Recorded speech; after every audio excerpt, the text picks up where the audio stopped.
My name is Michael Roy Turney, and I'm infamous for being the worst stepfather that ever lived on the planet, even though I was acquitted of a false charge of murder. It was based on a 300,000 signature petition on TikTok, which apparently in Maricopa County, especially someone like me, who's not liked too much by most government officials, because I have a message and I try and expose all their corruption, and there's a lot of it been for decades. Regardless, what I want to talk about right now is this new thing about our Congress people wanting to check out an ICE facility to see if these people who are not American citizens are being treated properly. But no visits. I mean, I was there 3 years, 365 days, 24 hours a day in Maricopa County Jail, which is a legalized by Congress, by all the state officials, by all the county, by all the city, as a torture chamber. Because we like to punish people who are accused of a crime before due process.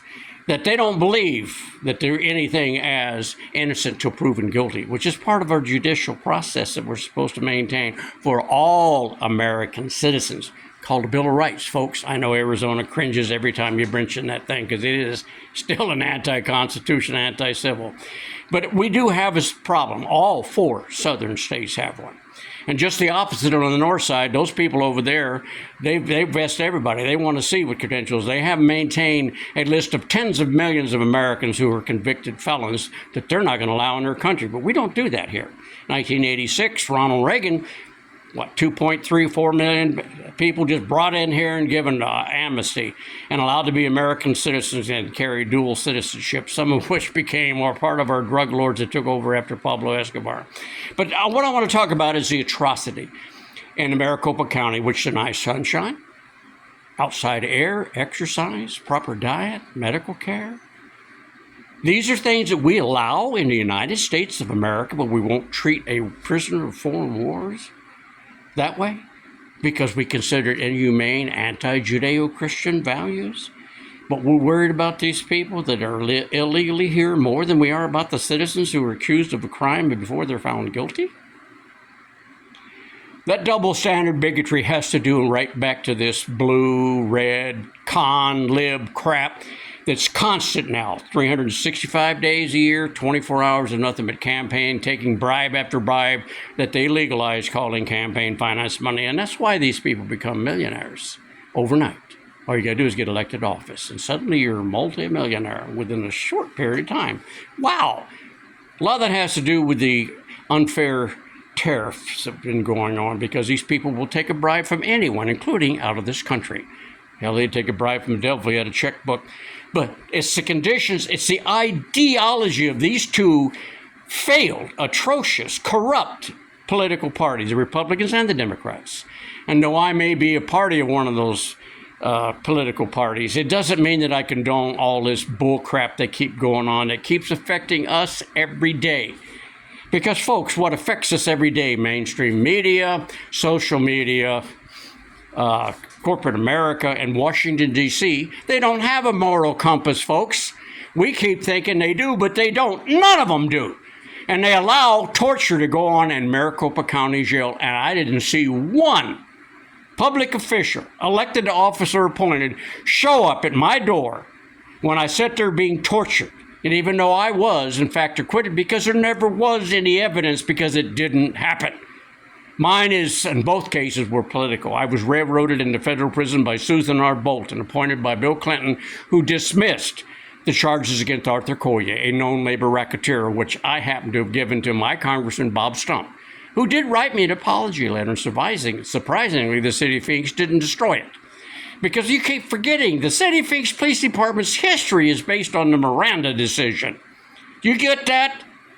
It's also based on the fact that they have the largest Brady list, as they call it. That's officers lying under oath, planting evidence, destroying evidence, anything favorable. And then you get a prosecutor like Vince Bardino with no moral compass whatsoever, after he is shown to have tried to gaslight Sam Myers, judge, who didn't dismiss, folks.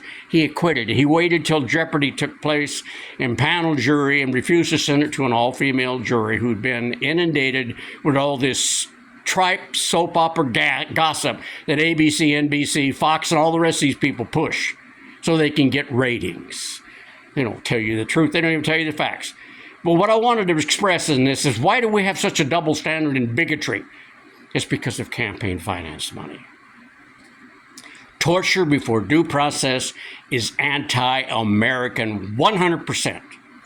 So if I seem emotional on this, because I think freedom does matter. I just did one with supposedly a show that might be sold on Netflix. Tried to wear my hat, but they didn't want to see that on there because we don't allow that kind of attitude on this guy that did the show. They made me take it off. Even when I put it on my lap, they made sure it wasn't shown on the air. And they'll edit out this hat that I specifically ordered and bought. So because freedom does matter, folks. It's what this whole nation's based on. But it's being destroyed by the Republicans and the Democrats. 86 and Ronald Reagan, and Joe Biden and his 86, all for the sake of votes. They don't give a damn about us. And that's what's got to stop. We need good Americans who love this country, who understand and are willing to stay loyal no matter what it takes to the United States Constitution as the supreme law of the land.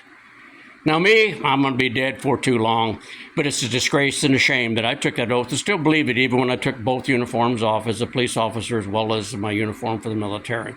That we have a duty every damn second of every day to protect our constitutional rights, which were put in place to keep us from being tortured, being thrown in prison, or as long as they want, as Susan Bolton and Susan Bronovich said at the federal district court, that your government can grab you anytime it wants to off the street, hold you as long as it wants to, and there's no reparation. There is no right to petition your government for redress because you've been tortured. That's okay with our federal district courts? Wow, I thought they were the supreme protectors of the Constitution. Regardless, it's all fake, it's all phony, and it's all trash. So how do we do this? I don't know. I'm not that smart, but people think I am. But I want to tell you, every time you see an incumbent who you know for a fact takes a bribe, and we got probably some of the worst two senators in Washington right now, we need to vote them all out. Anything that has an INC on an incumbent needs to just be voted out. I don't give a damn if we vote for a dog, because it's got to stop, or we're going to lose the greatest experiment in humanity that ever existed, when man becomes civilized, and that is the United States of America, because people from all over the world came here. Good luck to you, because luck shouldn't be a factor. It should be the fact that this nation should be based on freedom, and we should be allowed to have absolutely, with nothing but a badge of honor stuck out to hand out and say, you're violating the Constitution, the Bill of Rights, when you do what you just did to me. And we should gut out the Phoenix Police Department and start all over with good officers instead of the massive turnover, because anybody with a moral conscience, it only takes about a year or two before they realize I can't deal with this kind of immorality that goes on in the Phoenix Police Department. Good luck to you.